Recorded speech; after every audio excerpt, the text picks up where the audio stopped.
All right, what is up, traders? What's up, tycoons? Coming at you guys with an update on Moonriver, ticker symbol MOVR. We're going to break things down on the daily chart, go over our major key levels that we need to hold, why these levels are so important, and then we'll go over some of the bullish price targets in case we continue to see more bullishness. We got some good signs on the MACD as well as the RSI. We'll break down how to use those and what those signs were, as well as go over what to be cautious of and what you need to be aware of in case things start to reverse. So that way you're prepared for upside or downside potential. So smash the like button, subscribe to the channel if you guys are new, and we'll jump straight into it. So something really good happened here recently, right? We broke through our major retracement levels. Now, the reason we use these is because nothing moves in a straight line up or in a straight line down.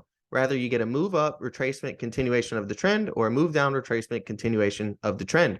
This is how you spot trend continuation. And that's what we were getting here, right? We had our swing high to our swing low. We came down, we retraced to our three major retracement levels. Those are going to be the 38.2, 50%, and 61.8% levels using the Fibonacci's. Those are the three most common and well-respected retracement levels. And as you can see, we retraced and then continued that trend and made a low and a lower low before bouncing at our major support level here right around $6. Okay. Now, to spot a reversal, okay, you can move up, retrace, consolidate a little, and then break through those levels. That's a downside reversal, and an upside reversal would be a downwards move, retracement, consolidation, and then ultimately a breakthrough of those retracement levels. That's how you can spot potential reversals, guys. So after we continued our downtrend, we had a new swing high and a new swing low, and you can see we came down, consolidated a little, broke through, retested that level as support, and then pushed up higher. So once we break through those major levels, that's when we can spot those reversals. And that's exactly what we got, where we put a high and now we're putting in higher highs and we've started the reversal process. So with that being said, we now have our major retracement levels of support.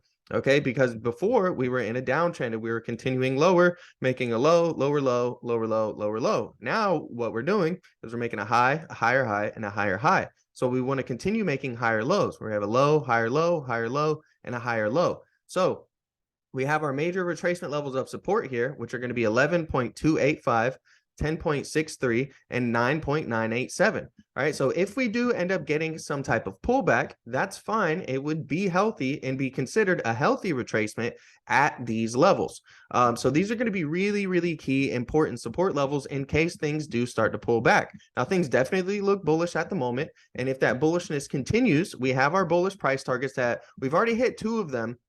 Okay, but we haven't really done a good job of closing above them. All right, we're currently battling our first bullish price target of 11.712 as resistance. We're barely above it right now at the moment. We're going to see if we can start to close over that level. Above there, we have 12.7483. 14.065 and 15.7409. These are going to be the key levels to watch out for to the upside. Remember, bullish price targets is just a sexy name for resistance. Okay, and so these are going to be some of the resistance levels above that we need to pay attention to and just be mindful of. Right now, we went over our major support level. So if we break the 61.8% level, all right, which is 9.987, and we flip that to resistance, we're going to be bearish below that level and could potentially retest some of our previous lows. Now, when it comes to the relative strength index, we did have a bearish divergence, all right, but we actually broke through that divergence. So if you're not familiar with the divergence, take a look how we had a high, higher high, and a higher high, all right? What we were doing on our relative strength index was making a high, a lower high.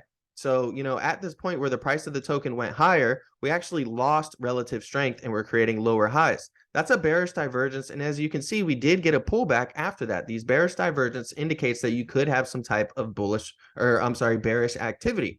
And we did, right? We got a little bit of bearish activity, but what we did was we broke through the bearish divergence trend line. That's exactly what you wanted to see. You wanted to see the bulls break through the trend line. And now we want to flip this level to support. So we want to ultimately see it continue upwards, but if it falls back, we want to see it, bounce off of that former bearish divergence trend line of resistance and flip that into an area of support where we can potentially bounce off of there and trend higher. If we go above and then come right back down into this range and break through there, that's going to be a look above and fail and suggest that buyers had the opportunity to take control and rather failed, and sellers are coming in and putting some dominating pressure. All right, but for now things are looking good. We did break out of there. It's just going to be key to see, do we break down below, or do we flip that to an area of support now on our RSI. Now the MACD also gave some nice signals. Okay, so we had the initial bearish divergence right here where we had the high, lower high after making a high and a higher high. All right, and then we got a MACD sell signal right at that point as well. So here's the bearish divergence, and then very shortly afterwards, we got a sell signal. Now, if you're not familiar with that, that's going to be this red line crossing below the blue line. So right at that time, we did get a pullback, okay? And look at what happened. We curled right back above and are showing very strong momentum and very, in a very upwards direction. Not really flat like it was over here, where we were more trending sideways. We got a very strong move on the candlesticks and a very strong move on the MACD. So two things happened, that you wanted to see for the bulls, and we're going to see if that can continue. Okay, we want to see this red line continue to trend above the blue line if you're bullish on this, and you want to see the RSI line stay above this previous bearish divergence trend line, and see if we do pull back, can we flip that to support and continue to trend upwards. That's going to be it for today's video. Hopefully you enjoyed it. Hopefully you learned something new. If you did, smash that like button, subscribe to the channel, and I'm out.